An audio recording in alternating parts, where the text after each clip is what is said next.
Hello history fans, and welcome to a mini episode of the podcast that helps you learn a little bit of history. Today we're going very modern for me, but it's women's history, so we'll make an exception. And I feel like this guessing game at the start is going to be pretty obvious to you all, but we'll do it anyways. So, this lady became the first woman to fly across the Atlantic Ocean by herself, and in 1937 she vanished in one of the most bizarre stories in aviation history. Any guesses? It is, of course, Amelia Earhart. Now, I think we should have always known she was destined to be an icon of women's history, as it said she kept a scrapbook of newspaper clippings about successful women in predominantly male roles and environments, so that feminist drive is in her from the get-go, and we see lots of evidence of it throughout her life too. During World War I, she was a nurse in a Canadian military hospital, and then she became a social worker. Her first flying lesson was on the 3rd of January 1921, and she managed to save enough money to buy her first plane just 6 months later. She called it the Canary. For those of you who know planes, it was a two-seated Kinner Airster biplane that was painted bright yellow. So, for those of us who don't know planes, it's a bright yellow one. That's why it's called the Canary. It was this plane she used to set her first women's record when she flew 14,000 feet, and she got her international pilot's licence in 1923, as one of just 16 women to have one then. In 1928, she received a phone call at work that she initially thought was a prank. The man calling asked her if she would like to be the first woman to fly the Atlantic, to which she of course replied yes. So, she joined the pilot Wilma Bill Stoltz and mechanic Louis Slim Gordon. Bill and Slim are like those nicknames. On the 17th of June 1928, the record was made, and it made headlines worldwide, especially because previously that year 3 women had died trying to achieve the same thing. When she returned to America, New York held a parade, and a reception was held with the President Calvin Coolidge in the White House. Around now is when she met the publicist George Putnam, who she married in February 1931. But we won't focus on that because she wouldn't like it. She even referred to the marriage as a partnership with dual controls in order to retain her independence. In 1931, she also became president of the 99s, a female pilot organisation. Amelia and George were working on plans for her to become the first woman and the second person ever to fly the Atlantic solo, which she did on the 20th of May 1932. Her flight was made difficult due to icy conditions and mechanical problems, but she persisted and won.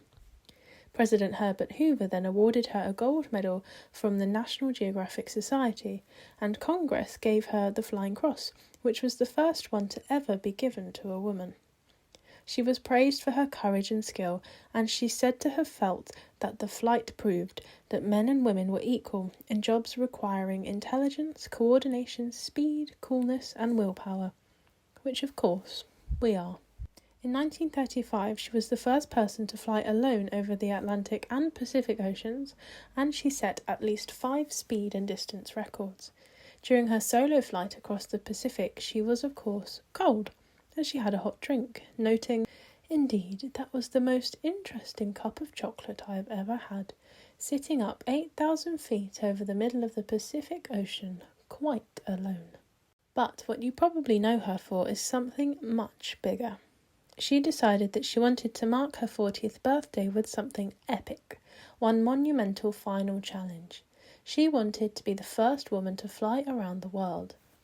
She attempted it in March 1937, but her plane was severely damaged, after which she said, "I have a feeling that there is just about one more good flight left in my system, and I hope this trip is it." In a letter to her husband, in case something should go wrong, she wrote, "Please know I am quite aware of the hazards. I want to do it because I want to do it. Women must try to do things as men have tried. When they fail, their failure must be but a challenge to others." So, on the 1st of June 1937, with her navigator Fred Noonan, they set out on their around-the-world flight. They left Miami and landed in New Guinea on the 29th of June. Navigation had already been difficult because of inaccurate maps, and the most challenging was yet to come on their journey to the next stop, to Howland Island. Sorry, the stop was at Howland Island. Because the island was so small, Everything unessential was taken off the plane to allow for extra emergency fuel. The Coast Guard cutter ITASCA, which I'm going to call Itasca from now on, was stationed nearby, and along the flight route as markers were 2 ships placed there to help navigate, and they were ordered to light every light on board because Earhart said, "Howland Island is such a small spot in the Pacific that every aid to locating it must be available." On the 2nd of July they took off towards the island. The skies were overcast and there was intermittent rain, which made celestial tracking difficult, which was a shame for Fred, because that was his favourite type of tracking. Towards dawn, Amelia reported to the Itasca that the weather was cloudy, and later she asked for bearings. They sent her transmissions that she couldn't hear, and her transmissions back were faint and interrupted by static. At 7:42 a.m, the Itasca picked up the message. "We must be on you, but we cannot see you. Fuel is running low. Been unable to reach you by radio. We're flying at 1,000 feet.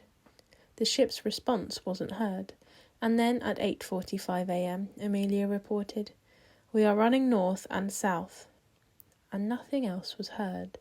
That was the last thing we know. They vanished. It's thought they didn't reach the island because of low fuel, overcast skies and radio transmission issues. But of course there's lots of conspiracies. I think I remember reading in school that the Bermuda Triangle had something to do with it. This vanishing led to the most expensive and extensive air and sea search in American history up to that point. The government reluctantly gave up the search on the 19th of July after spending $4 million and searching 250 square miles of the ocean. In 1938, a lighthouse was built on Howland Island in her memory. And like I said, there's several theories about what happened that are still debated today, but her legacy serves as an inspiration to women and to aspiring pilots, despite the mystery of her disappearance. And on that lovely note, thank you very much for listening. Don't forget to follow or subscribe depending on what platform you're listening on, and I'll see you soon. Bye!